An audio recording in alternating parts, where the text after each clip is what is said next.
I didn't want to talk, so I blocked all phone numbers but family and work, and family meant, primarily, Isla. For 3 months, I dealt with only Isla and work. My phone rang. It jarred me awake. My mind was thick, my thinking was slow, and the ringing penetrated my thick skull. With a groan, I pushed the phone off the bed and rolled over, clutching a pillow to my ears.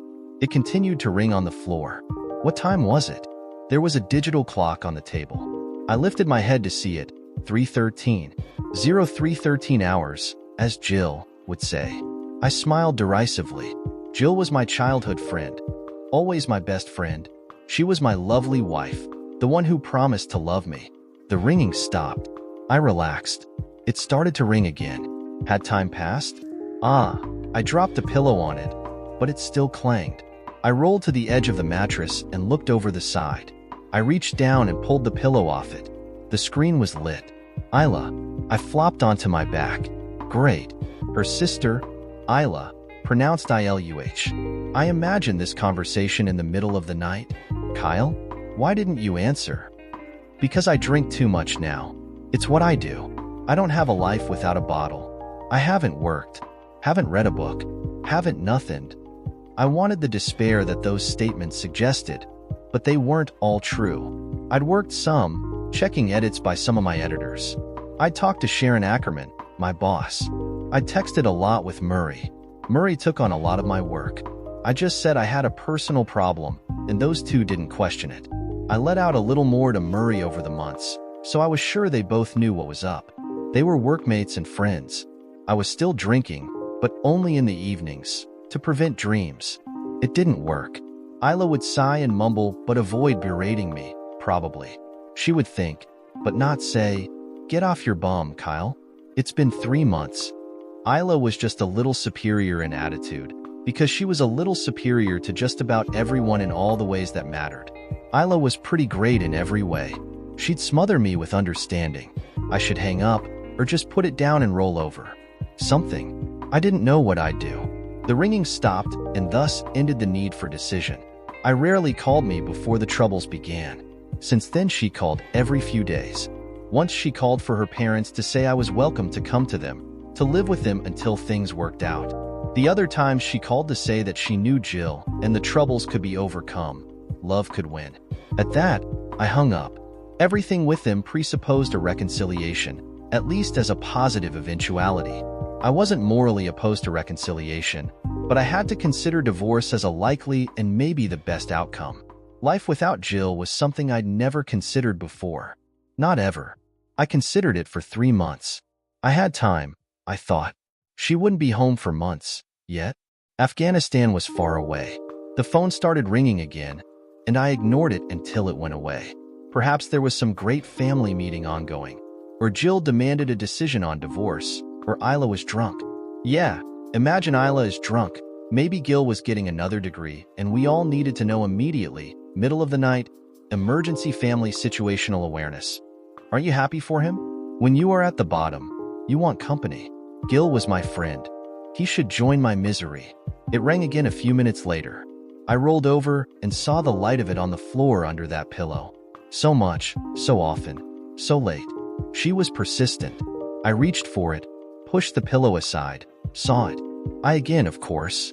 I answered to make it stop. "Yeah, hello," I asked. "Don't screw with me, please." Isla was quiet, unusually quiet. I waited for her anger. I'd ignored her, her mom, her dad, and her husband since learning the truth about my marriage.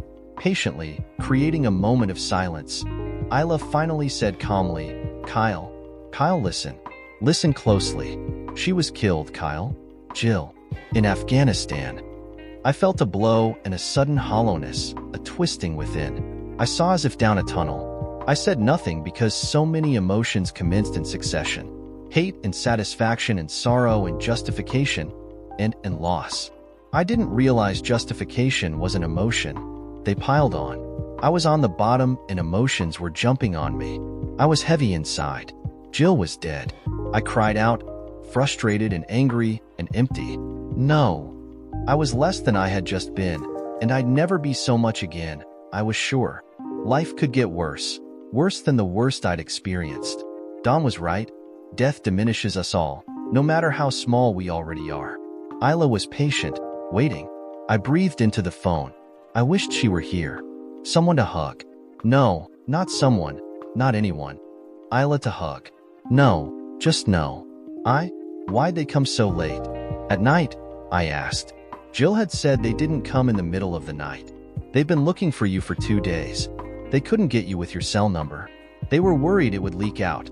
No one in 6th Marines could call home until her next of kin and family were notified. They broke a rule coming so late. I see, I said. I blocked everyone but work and family.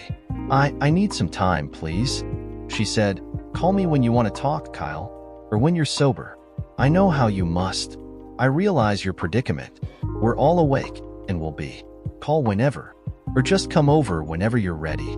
I heard crying in the background, and then Isla crying as she hung up, as if she'd been holding it together and now could let it go. I'd heard her cry before, but not like this. I'd never heard her wail. The line died. I put the cell phone down on the table, staring at whatever was before my eyes, not seeing it. I was sobered by the news, awakened, but still that heavy-headedness of too much drink for too many days had to be endured. I let all of our lives crush me. Memories piled on. We were little kids climbing trees, hitting baseballs and skinning knees. We ran together, played, loved, hurt, cried, together. In summers and on Saturdays, I'd be at Jill and Isla's back door by 9 most mornings. Sometimes, I'd hear Jill calling in 2 notes at mine even earlier. Kyle. Kyle. My dad didn't have the heart to scold Jill, whom he liked very much, when he was home trying to sleep. Until she joined the Marines, through Naval ROTC, we did everything together. Dead. A woman I loved was dead. I went to the cooking area and made coffee. I sat at the motel's little table, staring at the steam rising from the joe, and sipped it black. I hated it black, so I sipped it that way now. I stared as I'd seen my grandmother stare in the very early mornings of my childhood, looking at nothing, seeing nothing, daydreaming. Was she remembering Grandpa? Mornings were good times to stare, to sip bad coffee, to gather wool, to not think. I closed my eyes and I could see Jill running bases, typing at a keyboard, reading at church. I saw her studying in the library, hiking a trail, laughing in a restaurant, kissing me, her lips soft and willing. I saw her wearing that bikini the day we lost our virginity, her right hand behind her back to unfasten the clasp.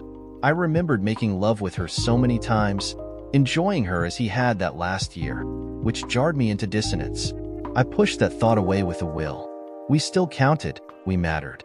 We were real for a long time. I remembered before the affair. The feel of her, the softness, the fun in her body, the knowing and emotion and soul. I felt the loss of it and the lost possibility of it. No woman I loved had ever died before. Now, every woman I ever loved had died. Did she die in his arms? Did she die with his name on her lips? Did she die begging him one more time to say he loved her? Is it acceptable to cry over the death of a wife who didn't love you? Let's listen the story from Isla Kinnison Gilstrap perspective, Jill's sister. Dad and I talked about that night several times. It was the worst night of our lives. 2 Marine officers arrived around 2:30 in the morning. Mom and Dad went to the door together, worried about a late-night visit. Dad said, "Let me open it." So Mom stepped aside. He unlocked the door, opened it a crack and then the whole way. As soon as Mom saw them, she fainted, but Dad was ready and caught her. It was only a moment before she revived, and 1 Marine helped Dad get her to the couch. "I'm Captain Thomas Sheehan, the Casualty Assistance Officer here," he began. "This is Lieutenant Mark Smith. I am sorry. I must verify your identity. Are you the parents of Major Jill Kinnison?" the captain asked. "Yes, Captain," Dad said, holding Mom, who was crying. "We were unable to locate the listed next of kin." He looked at them directly, took a deep breath, and went on. "I regret to inform you that Major Jill Kinnison, USMC, was killed in action," the captain said, and continued to the end of his prepared statement. Dad and Mom clung to one another. The silence must have been hard when he finished. "Sir," the Marine went on after a sympathetic pause, "we have been unable to contact the Major's husband, Carl Franklin. His cell phone number is out of service, and he has not been at his residence aboard Camp Lejeune. No, Kyle's somewhere around here. Our other daughter can call him. I need to tell her, said Dad, beginning to function again. It was a call I never want to remember, so I won't put it here. I was naked and awake, Gil and I having just made love a few hours before. He was asleep. I liked listening to him breathing as he slept. I answered the phone during its first ring, scared at the late call. Dad talked. I cried her name into Gil, Jill, and he could tell she was gone. He held me for a few minutes as I listened to Dad. I'll be over soon, I said. I surrendered into Gil. I calmed down in his arms. I kissed him and got up, throwing on last night's clothes.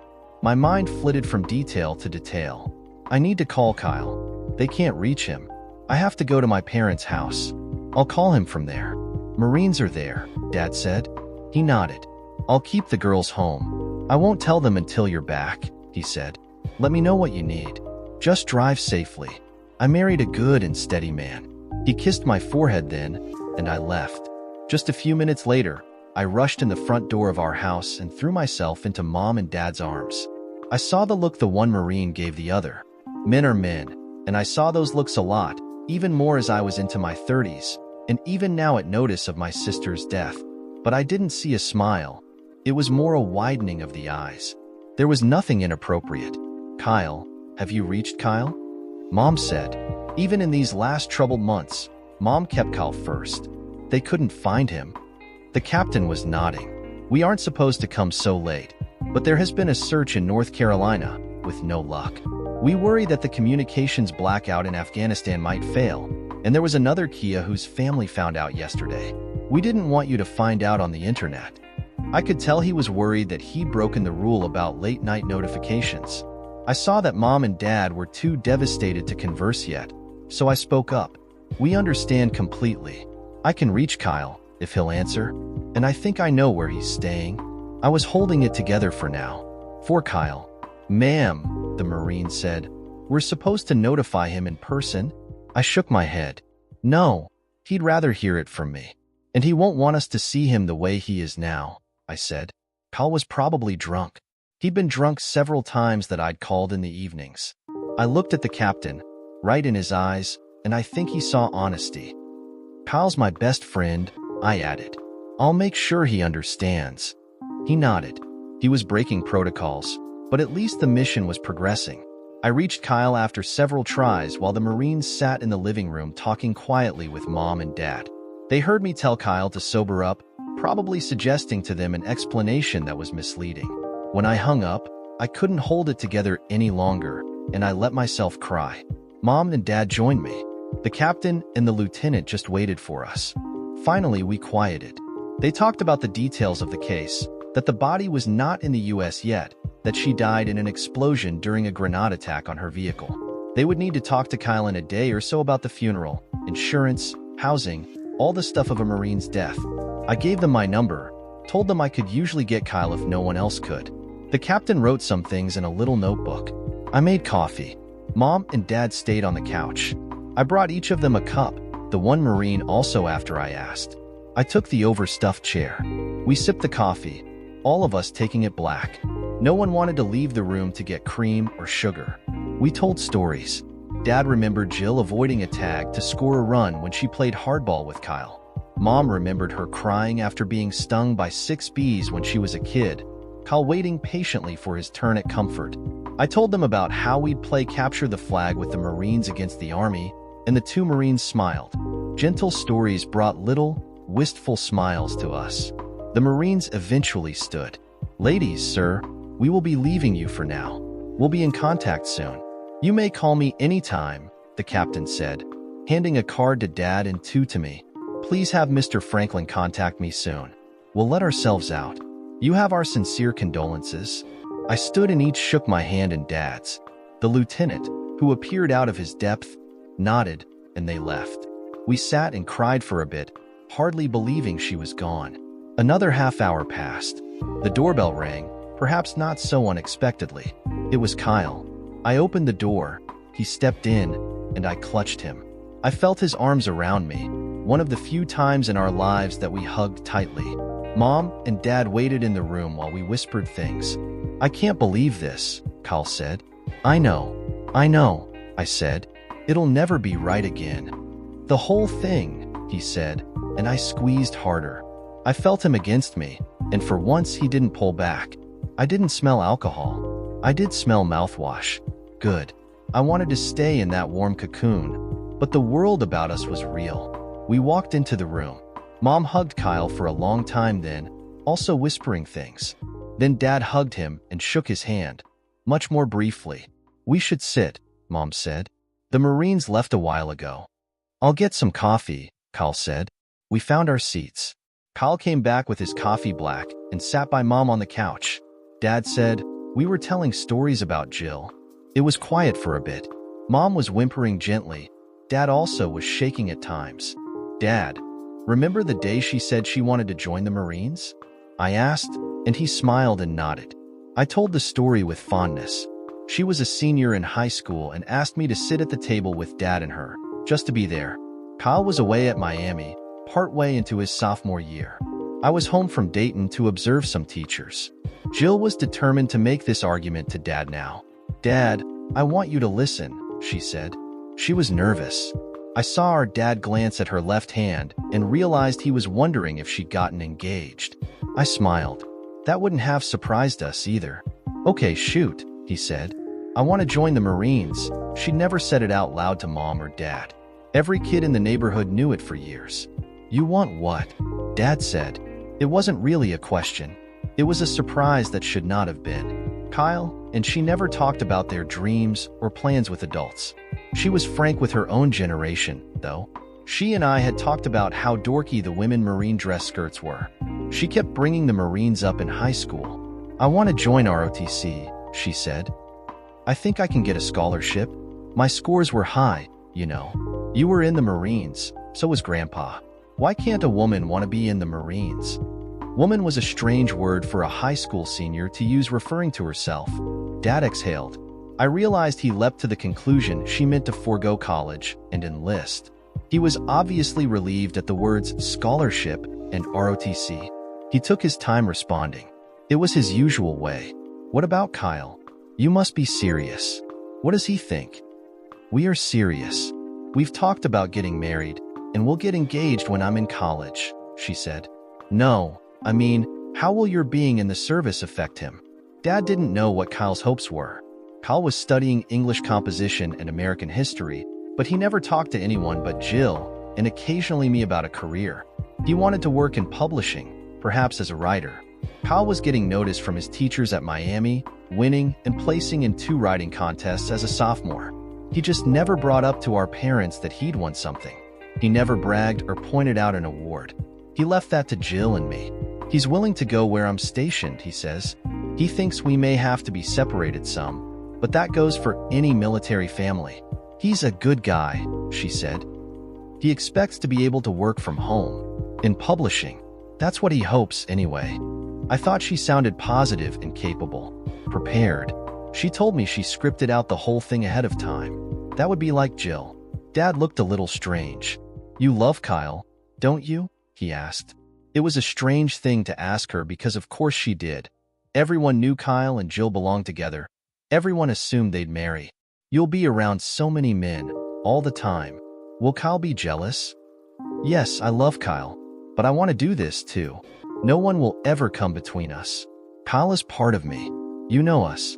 How could anyone? If Kyle's unhappy, then we'll decide what to do together, she said, even if it means I leave the Marines. He thinks being a civilian will make our relationship easier. He's flexible. 2 kids with limited knowledge of the world wanted to jump into it. I almost laughed. Jill was so fastidious and committed to everything she did. I couldn't imagine her not finding success. Kyle? He loved Jill. He'd find a way. He thought her Marine fixation was a hoot and an adventure. Dad looked at her. He has to be first though, you know. I mean, you and he must work as a team, deciding together what's best for your marriage. Children. A family. Family is first, and it will just be him for you at first. A lone Marine husband?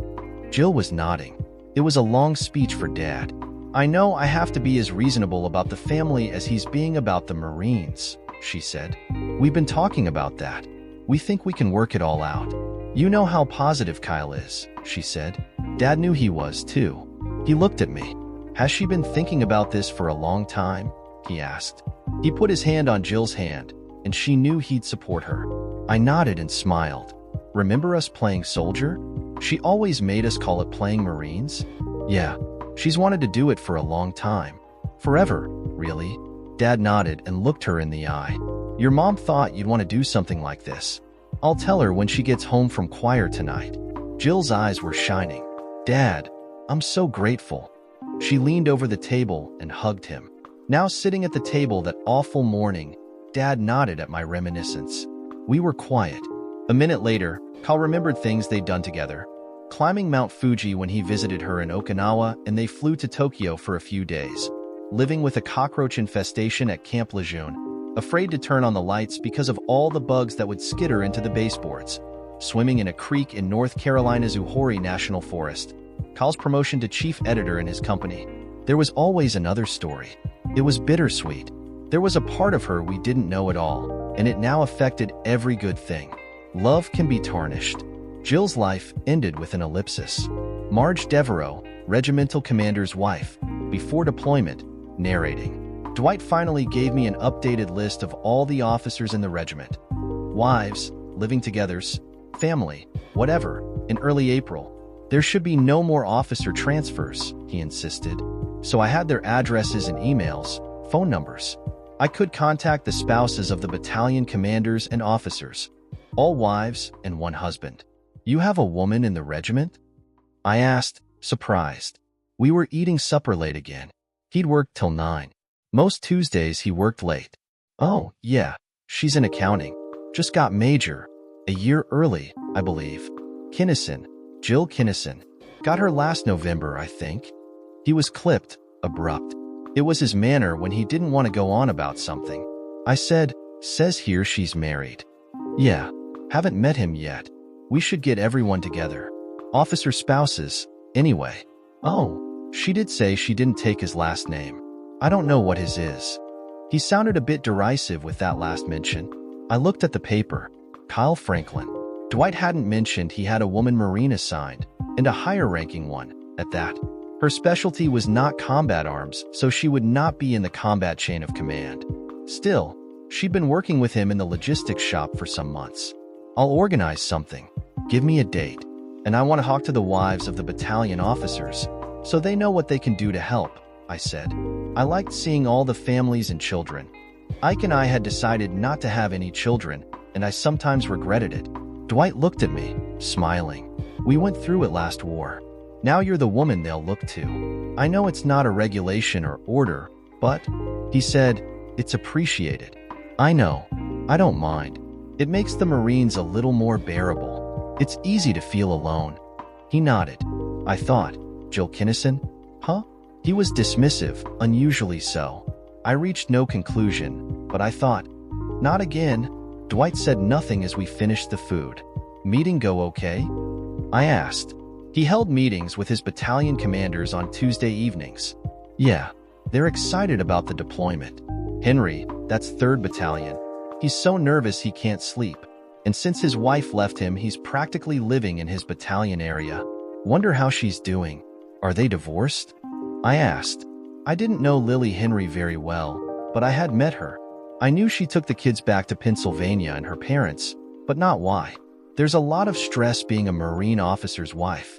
The lower enlisted men's wives had a lot of trouble, too. Some living in trailers off base, but usually the battalion and company officer wives looked in on them, to some degree. Sometimes. I decided I'd call Major Kinnison's husband. I didn't know what a Marine husband's life might be like. Think I'll call him, I said. Who? Colonel Henry, Dwight said. No, Major Kinnison's husband. I wonder what he thinks about deployment. Might be different for a husband, I said. Go ahead, Dwight said. We watched TV and Dwight pressed a uniform for the next day, as happened so many nights. I went upstairs and found a nightie I hoped would impress him, but when I came downstairs he acted as if I'd catch cold. Sometimes Dwight was an unenthusiastic lover. Recently, "I'm here if you want me," I said. Usually, as his unit ramped up for deployment, Ike would want sex daily or even twice a day. We laughed about it before his last deployment. He'd come home and I'd be hiding in some skimpy outfit or topless. Somehow, he always found me.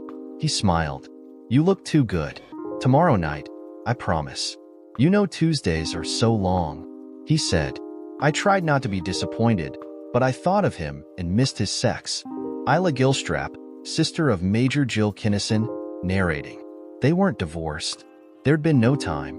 Pal discovered Jill's infidelity a week before she deployed. He was my friend, my brother-in-law, my buddy. I'd have loved him if Jill hadn't, before Gil came along. They were that couple everyone knew belonged together. If ever two were destined, it was they. An affair was not just unlikely, it was impossible. No, it was useless. It sank Kyle. I saw the light go out of his eyes as he descended into depression over the course of a few seconds. I thought of the end of the second Terminator movie as the Terminator sank into the molten metal. That was Kyle, sitting at our kitchen table that evening, but his submergence was not self-sacrifice. His was a martyrdom to commitment. He never thought she'd hurt him like that. No one did. I didn't know there could be such pain as I felt, and I wasn't the one she most cheated. For her pre-deployment leave, Jill and Kyle flew to town Thursday afternoon. Mom, Dad and I met them on the porch as they carried their bags from the rental car. Gil was on the phone and would meet them inside. "Mom, Dad," Jill said, hurrying up to us, hugging first the one and then the other parent, then me. "Isla, you're so thin," she exclaimed, looking me up and down. "I have kids and work hard to stay slim," Kyle said, smiling that engaging smile of his. "It's so good to be home. Mom, Dad." He hugged Mom and shook Dad's hand like it was a natural thing, because it was. Kyle called our parents Mom and Dad since 4th grade or so, and it was never a joke or competition or strange. We didn't even notice when he started. On the porch, he hugged me finally and I felt that old churning I'd never admitted aloud. Not even to Gil. We went inside. 20 or so old friends stopped in over the next 2 hours to talk and laugh and remember. There were new babies to see, and past oldsters to commiserate over, sports to talk and stories to tell. We avoided the war. No one wanted to think of Jill in danger. Some of the talk was funny. Some remarked that it was easier to reach Jill to give Kyle messages than to call him directly. Kyle just smiled. I don't think he liked cell phones. He guffawed at all the things Jill's phone could do. It was about 2 hours later that the terrible revelation came. The guests were departed, food was put away, and dishes were wiped and placed in the dishwasher or sink. Gil left to round up our girls from a friend's house. We were sitting around the table, Dad and Kyle drinking Bud seltzer water for Mom and me. Mom and Dad were on one side and Jill, Kyle, and I on the other. When Jill excused herself to the bathroom, Kyle was saying, "I have a new opportunity also, working for a publishing house. I'll talk to Jill about it soon." Her phone rang then, right in front of Kyle, with the regimental commander's name and rank flashing onto the screen. Kyle pushed a button offhandedly while finishing his sentence to Mom and Dad, and a text popped up. "Missing you already. Can't forget Tuesday evening. Hope you're not sore. Come back early and I'll make it worth your while." Kyle smiled, which was often his immediate reaction to anything, but he couldn't simply justify this text. The smile twisted on his lips. The message was jarringly suggestive, and he became quickly, unusually serious. I read it from beside him and gasped. It might have been innocent. "Wrong button," he muttered so only I could hear. "That looks like enough for a search warrant." His voice sounded wry. Perhaps it was insecurity he felt. He looked at me, and I'll never forget his expression as he struggled with what to do. Respect her privacy, or find the answer that both of us suspected and feared. He didn't speak for the first moment as he considered. Finally he said, looking in my eyes with his suddenly dark, "I have to know now." He was calm. Mom and Dad must have been perplexed at our suddenly private talk. They couldn't see the screen of the phone from across the table. Kyle paged through Jill's text messages, saw several risque and sexual texts from Colonel Dwight Devereaux. I put my hand on his arm, but I couldn't speak. It was unforeseen, evil. I esteemed my little sister. I was always so proud of her athletic skills and test scores and character. I was so proud of her career in the Marines. She was so strong and good. Her love for Kyle was so adamant. Kyle switched to sent messages after locating the prompt and saw that Jill had suggested certain acts, talked of longing for his thick pole and many arranging meetings. Kyle slumped. I held his left arm with both my hands, squeezing hard. I felt a tear escape my eye. Jill came back as he read a message from that very day that she hoped they'd be able to screw in the war zone. Jill saw my hands around Kyle's arm and tears on my face and froze at the change in atmosphere. She saw him fumbling with her phone. "Ah, here it is," he said, finding the off button. The screen went dark. He stood up then and handed it to Jill. Devereaux texted. "He'd like you to return early," he said, looking at Jill disingenuously. "Perhaps you should." He was suddenly in control of the room, and I noticed he did not give anyone a chance to speak. He turned to Mom and Dad. "Mr. and Mrs. Kinnison," he said formally, slightly bowing his head toward them. "Thank you for the homecoming. It was wonderful." Addressing them more formally warned Jill, although with Kyle she'd assume it was a joke. Actually, it signified a decision on his part. Mom and Dad looked surprised and probably wondered fleetingly if they'd hurt his feelings in some way. They started to remark, but Kyle raised a hand slightly and shook his head. He said, "I'm afraid I can't stay here now.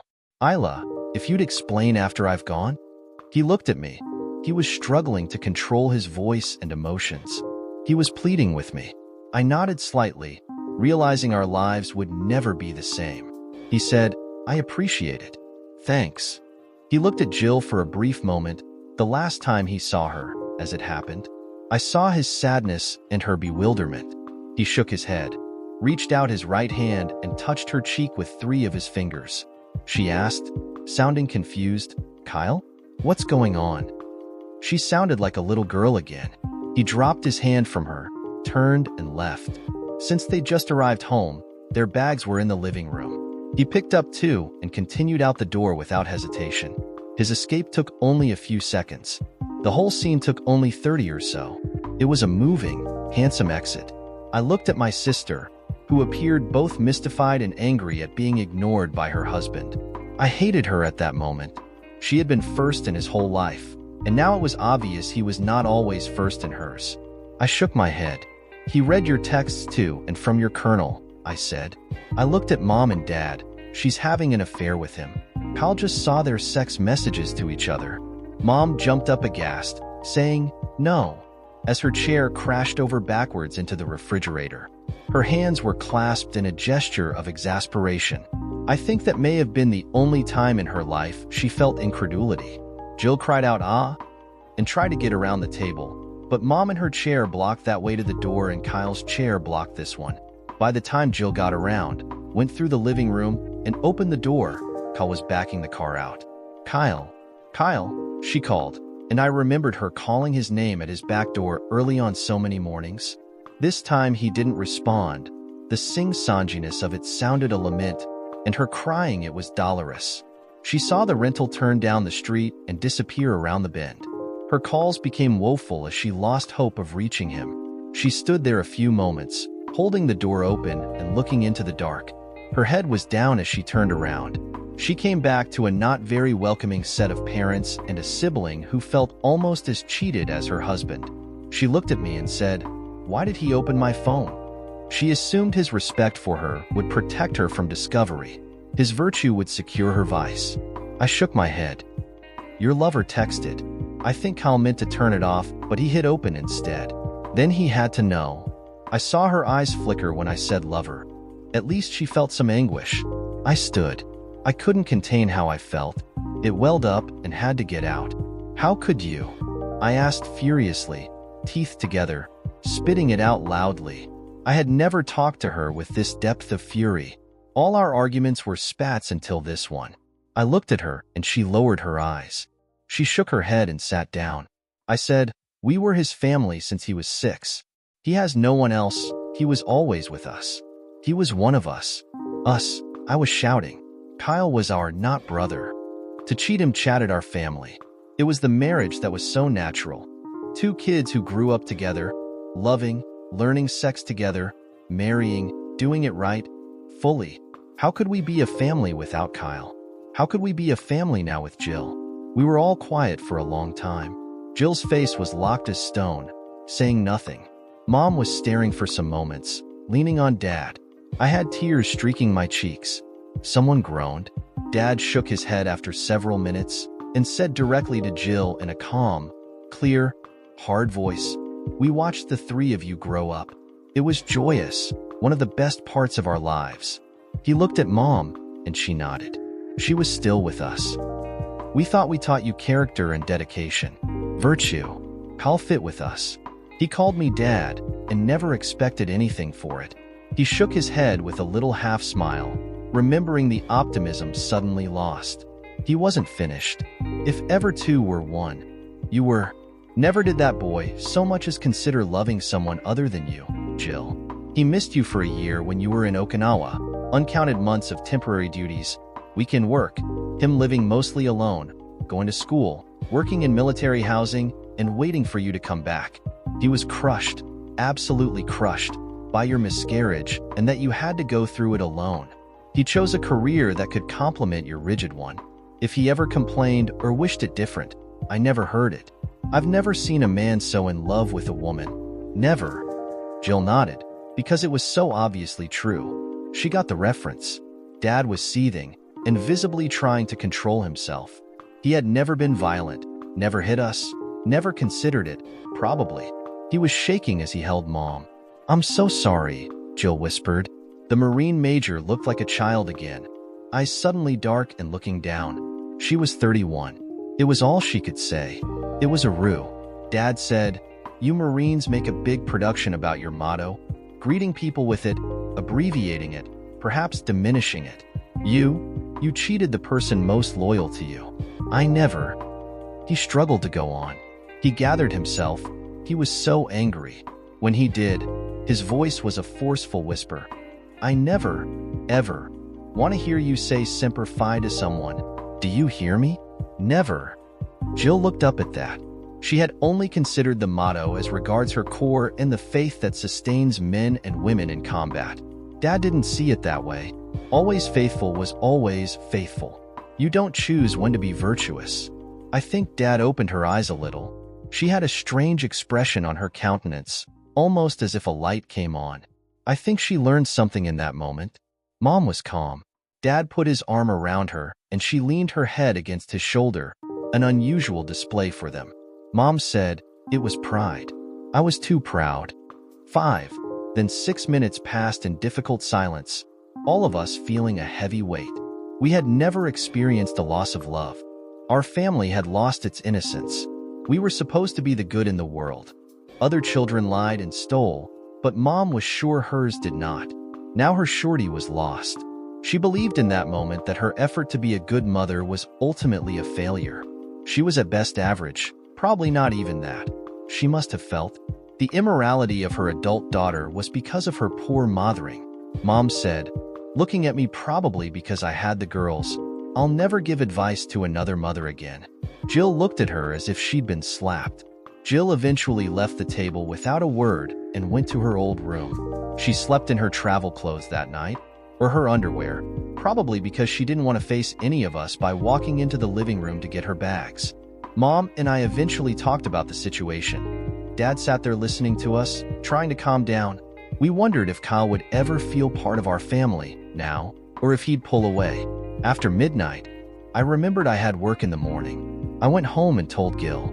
Gil shook his head. "It's hard to believe," he said finally. He hugged me and thought about the ramifications. "Kyle will never be the same again," he said. Gil was close to Kyle. Not as close as I, but very close for two such different people.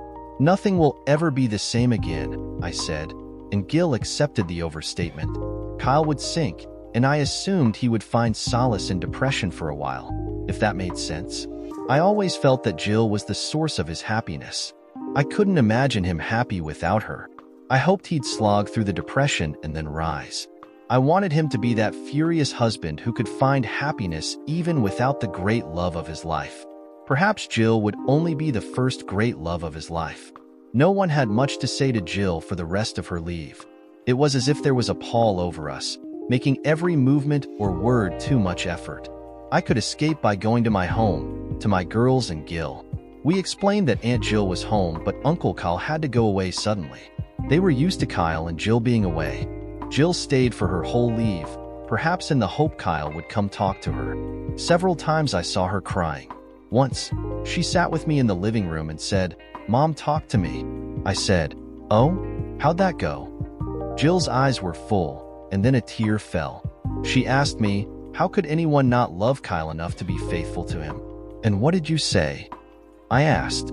"I said I didn't know." Mom said, "Oh, Jill, you're still protecting your affair." She got up then and left the room, shaking her head as if I were lying. I'm trying to figure out what she meant. I didn't say anything. Mom applied her intelligence to children and love and family instead of a degree. She applied her mind to generosity and daily life. There are all kinds of selflessness. I think Mom's as smart as Gil and Kyle, and I know they'd agree with me. Jill was just realizing it. Jill tried to call Kyle at least once every day. He'd answer, but he wouldn't say anything. Once she started to talk about it over the phone, but he hung up. I was with her during her last attempt from our old home. She stood by the kitchen table. "Come home, Kyle," Jill said, tiredly. "I need to explain," she said. "I have to leave tomorrow." She listened. She held the phone to her ear and looked at me, finally shrugging her shoulders. She heard nothing, or perhaps only his breathing. "I'm so sorry, Kyle. So sorry." She clicked off. I said nothing immediately. I saw her slowly lower the phone to the table. Her shoulders slumped. She didn't move for a minute. I took a seat at the kitchen table. "I don't know what to do," she said, sitting down. She put her face in her hands. I didn't see tears. It's possible to cry so much that no more tears come. Now you're going back to your lover. There's nothing for him to do, nothing to say. She groaned. I felt anger, not pity. Dad walked into the room then. He sat down with us, heavily, and I noticed he looked older. She looked at Dad. "I don't know what to do. I've wrecked the most important relationship of my life." He shook his head and gave it his thoughtful pause. "Really? You don't know what to do? Your mother has been here for you every day of your life, and you can't think of what to do now you've made a big mistake?" He had his eyes on hers, and for once she was looking back. "You know exactly what to do, if you're strong enough to do it. Do what a good woman would do after damaging forever the great love of her life. Do what's right." Jill looked at him. "Do you all hate me?" This time he didn't pause. "No. Haven't you figured out how love works? You had all of us, Kyle. Your life isn't over. Hopefully his isn't either. I doubt you can make this up to him, but living well from now on might make your life as good as it can be," he said. "I just hope you haven't wrecked him." Kyle Franklin narrating. Jill was in Afghanistan about 3 months when she died. I wondered if she openly slept with Devereaux during those months, if she sneaked in with him some nights, or if he found her. Combat was the perfect cover for adulterers, I was sure. Of course, I knew nothing of modern combat but what I read in Jill's few emails or saw on the news. She worked in a forward operating base helping with logistics tasks. She was not actually fulfilling a combat role, although she would be in danger from rocket-propelled grenades, or raids, IEDs, ambushes in transit, etc. I assumed the colonel was in the same FOB. Did they keep the affair going? Did other officers or Marines wink about them, looking the other way? Were they jealous of the colonel getting some from the major? She mentioned in an email that she told him nothing, but that the affair was over. I wondered if it were true. I wondered if Devereaux had other affairs, or only this one. I met Devereaux once before deployment. It started with a phone call from his wife. "Hello, Kyle Franklin?" I heard a woman's voice on the telephone. It was early April, a month before the deployment, and I was editing a bad writer's story. "Yes, this is Kyle," I replied. "Good. This is Marge Devereaux, Colonel Devereaux's wife. Your wife Jill works in his headquarters," she explained. "Yes, Mrs. Devereaux. How can I help you?" "Well, actually, you're the only husband of a WM in the regiment, and I wanted to check up." And we had a lengthy talk on the phone. She was very pleasant, and I had the feeling she was quite involved in her husband's success. I assured her I'd be staying on base most of the deployment, that I did have 1 or 2 commitments, but I would be accessible by email or phone call. "I hope you'll come to the officers' family gathering later this month," she said. It'll be a chance to meet Ike and some of the men your wife works with. It's the week before pre-deployment leaves. I wouldn't miss it, I said. It was an informal affair. From second lieutenants to Colonel Devereaux, the officers of the regiment and their families gathered beneath a pavilion on a brilliant warm Saturday afternoon in April. Kids were on the playground, climbing and running. Hot dogs and beer were in supply, and most Marines were in desert camis. Jill and I wandered about, meeting some of the officers she worked with or over, until we came to Mrs. Devereaux and the Colonel. Jill said, "Mrs. Devereaux, I'm Jill Kinnison. I work in your husband's headquarters." They shook hands as Mrs. Devereaux said, "Marge, call me Marge. So good to finally meet you, Major." Marge was blonde and 40-ish, attractive but not flashy. Her smile was genuine, her handshake friendly. "My husband, Kyle Franklin," Jill introduced me as the Colonel looked over. He stared at me, then held out his hand. My wife introduced me to her lover, and I noticed nothing. "Mr. Franklin," he said. He grabbed my hand as if it were misshapen, and he would mold it into a more streamlined shape. "Good to meet you, Colonel," I almost gasped. "So happy to have Major Kinnison in the regiment," he said. "Runs her group like a top. She's been a great addition to the unit. Smoothed out all the supply kinks." He looked at me with a difficult expression, as if measuring me and not being terribly impressed. He was 6 inches taller than I. "Jill Sharp? No doubt about it." I smiled and said, and she punched me in the arm. Marge said, "You can always call me if there's some problem, Kyle, or if you have a question. Be sure you get the list of numbers, and I'll email you everything as the deployment progresses." "Good. Are you planning any gatherings of the families during the deployment?" "I think I missed a gathering back when I was at school in February," I said. "Oh, you're going to school?" she asked. "I teach occasionally at writers' workshops. I was at Wake Forest that week," I replied. "It was my 3rd Wake Forest symposium. Kyle's an editor. He works for various book publishers," Jill said. I noticed Devereaux look over and down at me differently, as if I might have a purpose in the world after all. Perhaps he intended to write a memoir someday. "Yes, as to the gatherings, but just informal things. I will be in touch, Kyle," Marge said, turning to another couple who just walked over. The Colonel said, "I'll need to speak with you after this, Major. Better yet, I'll just text." "Yes, sir," Jill said. Others were waiting for the Colonel's attention, so we made our polite withdrawal. "What did you think?" Jill asked. "I think he crushed my hand," I said, flexing it. She laughed. "Yeah, he's famous for that. The enlisted men call him Iron Ike for it. He's an arrogant guy. I'm surprised you get along with him so well," I said. "He was posturing." Jill said, "They're all arrogant. No one wants a self-doubting commander in combat. He's competent, at least as far as supply and finances are concerned." I nodded. We went over to talk with some company commanders and their families, closer to our ages. There were kids everywhere, and it was a pleasant enough gathering. During my 3-month withdrawal from society, many times, I thought back to that picnic to recall if there were any indication that Jill and Devereaux were screwing regularly and often. Did anyone roll eyes at me or us? Did anyone know of the affair? Was I a ridiculous figure to that regiment? I'd seen no glimmer in Marge's eyes. Of course, some of his arrogance might have been Devereaux's gloating at the ignorant cuck. I don't think it's possible for a proud man to screw a married woman without it affecting his ego. In a contest for a married woman, a cuck has already lost. I received 4 emails from Jill during her deployment. They were carefully worded because a censor might see them. The first was a memoir of her affair with details and names omitted, and I read it and put it in a new folder. It said the affair started shortly after Devereaux and she met. That gave me a start. She didn't mention the miscarriage. Jill miscarried after Christmas. Was the miscarriage involved in the affair? Suddenly, the affair became even more sinister as I contemplated it in my motel room. That letter ended with a paragraph that she no longer spoke to her colonel except for business. She wrote, "I told him our affair was over. I didn't explain except to say that I would not talk about it anymore, and I expected him to leave it alone. He does not know you discovered it, nor that we are separated. He will not know. I'm doing my best to face what I did and face this war. I want to hold my head up around my parents again. Maybe someday." The second email was an apology and a request that I consider saving our marriage. She explained her feelings for me, her failure, her realization that she didn't love him. It was only sex, never about love, she said. He never considered leaving his wife, she wrote. Nor did I want to risk our marriage. We didn't think we could be discovered.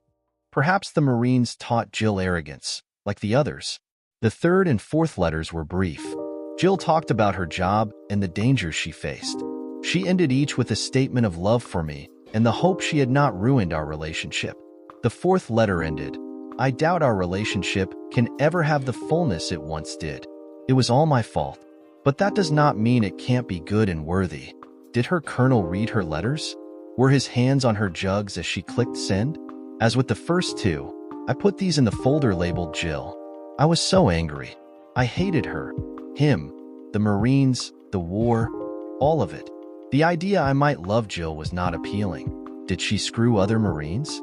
How'd she get through Okinawa unaccompanied for a year? If she couldn't control her sex drive when I was living with her, we used a diaphragm to prevent pregnancy, Jill not wanting to take pills and preferring to feel me bare. When she became pregnant, I assumed we'd just been unlucky or too rambunctious. She informed me at a restaurant. She was weepy and very emotional. I assumed it was the surprise of it that brought tears, and she insisted they were happy. I thought it was the emotion of the suddenly pregnant. She was 5 or 6 weeks along and said she was pleased to be pregnant, just sorry she'd have to miss the scheduled deployment. Her hormones must have been affecting her, I thought. She was very emotional over the next days, crying for no reason in the evenings at bedtime. She would inform her colonel at 8 weeks and set the wheels in motion to leave her job. Pregnant majors didn't deploy to war zones. Her duties continued, including a suddenly scheduled assignment in California. She miscarried during the 7th week. While on that temporary duty the first week of January, she was teaching a seminar to enlisted men in her field aboard Camp Pendleton and had to face it alone. She was only supposed to be gone for 10 days, leaving on a Thursday and returning a week Sunday. She called me that Monday evening to say she felt queasy and was going to bed. Then she bled. She cramped. She went to the bathroom crying in the middle of the night, she said. She lost our child in a toilet. She had a D&C at a civilian hospital the next morning and then called to tell me the sad news that afternoon and to say she'd be flying to RDU the next morning for a few days' rest. Could I meet her plane? Someone else would take over the seminar.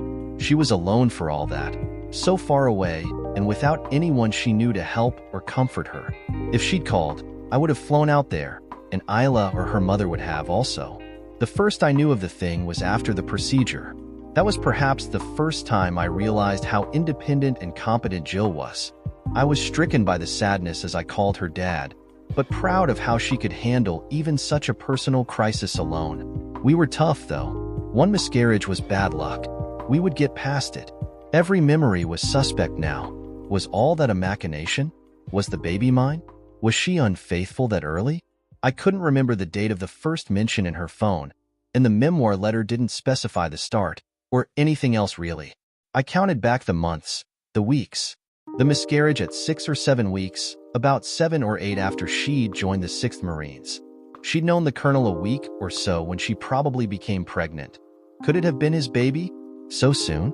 Was it all TDY, trip to California, leading a workshop, phone calls, miscarriage, an elaborate ruse to fool me? Was I duped into grieving the loss of another man's child? If ever one marriage becomes 2 individuals, both are the less for it. I thought of her with Devereaux, and I knew I would always be inferior in her mind. With the news of her death and that morning of coffee and reminiscences, I drifted into melancholy.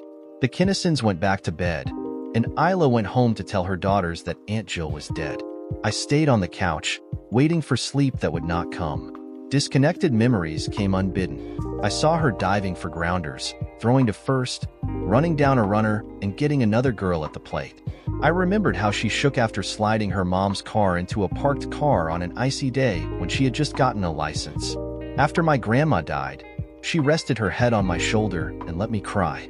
I remember her so happy when I handed her the diamond ring when we got engaged, the ring too small to fit her finger. I remembered finally having full sex as she reached 18, touching her jugs, her hands searching for me, and her crying after we had intercourse for that first time. It was a warm memory. I thought we would last forever. I was sure I was first, even if I wasn't last. I lay on the couch, pondering, unable to sleep yet. I would sell her car, give her clothes to Goodwill. I would need to leave Camp Lejeune, find a place for myself. I'd probably move to Columbus to be near the Zinger offices there. I'd accepted their job offer and my job would change in September or October. I suddenly remembered I had a business to run. I sat up and found my phone. Murray needed to know. I sent her a text, "Mo, Jill was killed a few days ago in Afghanistan. Everything's an emotional uproar with this on top of. You know, could you let Sharon know? Thanks so much. You're a peach." I dumped a lot of work on Murray those 3 months, and now this. In seconds I had a reply, "Oh, no. So sorry, Kyle. Call anytime. I'll reach Sharon." Penny Kinnison, Jill's mother, narrating. Jill and Kyle weren't just a marriage. They were a personality. Their marriage confirmed that they were one better person each. They were more than the sum of their individualities, Gil said once. Now, Jill and Kyle were broken and Jill gone. Kyle arrived around 6:30 the morning we learned of Jill's death. He knocked on the door and Isla jumped up to let him in. He could have walked in. The door was unlocked. But since learning of her affair, he changed. It broke my heart to see him so. There would be no reconciliation, no forgiveness, no them. Isla and Kyle hugged for a long time at the door, whispering. They were very close. Dan and I let them have their moment together. Kyle looked so sad. He was shaven and clean, but his eyes were dark from little or bad sleep. His clothes looked rumpled but clean. They finally walked into the living room, Isla's hand in his. I hugged him for a long time. Dan came over and put his hand on Kyle's shoulder. Kyle cried mostly silent tears. I said, "She loved you, Kyle. I have no doubt. No matter the mistakes she made. She died loving you." He just nodded. Kyle poured himself coffee and then joined us. He leaned back into his end of the couch. Dan and I held hands and just stared for a while, wishing it weren't so. Isla sat in the chair, musing and sipping her coffee. We told stories and remembered Jill and the kids growing up. "I think Gil would have liked running with us all, as kids," Kyle said. Isla laughed. The idea of the little round guy running with them, tagging along, always included in this game or that, was fun. Gil was fun. He was a non-stereotypical nerd. He liked everything social, but he wasn't good at sports. He wasn't much into physical games. He claimed he was always a year or so ahead of his own age in school, so he was left out. I'm always tagged first in every game. When it came to women, he was initially dubious and then thankful for Isla. Isla had actually asked him out for their first date. He probably assumed he'd have no chance with her before that. I remembered Gil standing in the kitchen once, before they engaged, and asking her, "What do you see in me?" He sounded incredulous. It broke my heart, hearing him, until Isla answered. She stood up and put her arms around him. She had 5 inches on him at least. "It's no mystery. You're the smartest, finest man I've ever known." Gil stared at her, decided that she meant it, and kissed her in front of Dan and me. It was the longest, hardest kiss I ever saw from those two. "Yeah," I said, leaving that memory for another. "You had every other kid in town cutting through our yards. Why not Gil too?" Kyle looked over. "I always meant to apologize for running through your flowers, but Isla was about to tag me and..." I laughed. First time that day. Possibly the only time. Also, "Jill was so proud of you, Kyle," Dan said. "When you were promoted to editor, she called us up from her office just to tell us." Kyle looked surprised. "I didn't know she called you." Heads wagged, sadly happily. "We had some times." It was Kyle, looking on the good side. I didn't look up. I hoped his optimism was coming back. They'd been such a wonderful couple, with so many good moments. Later that afternoon, Isla and Gil brought the girls over. We'd all napped, Kyle on the couch, Isla after returning home and telling the girls Aunt Jill was gone. Their car pulled up, and Kyle and I went out on the porch to meet them all. I held Kyle's arm. It just felt like he should be touched, included. The girls walked up and hugged Kyle.